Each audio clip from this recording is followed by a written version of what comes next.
नमस्कार, मी आनंद रावताळे. बरोबर आज 15 दिवसापूर्वी हे वास्तव आहे, हे मला तर तत्त्वज्ञात पटलेलं आहे.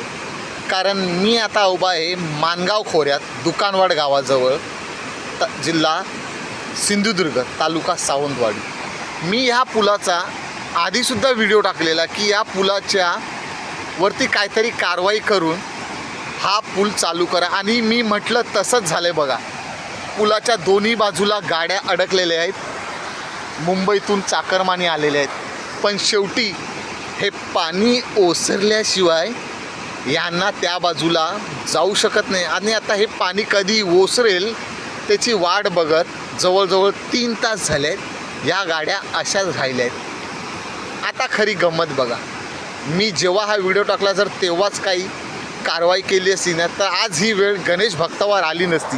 आणि हे तर कमीच आहे, आता इथे एवढ्या लाईन लागेल ना किती. बघा, तिथे एस टीसुद्धा येऊन थांबलेली आहे.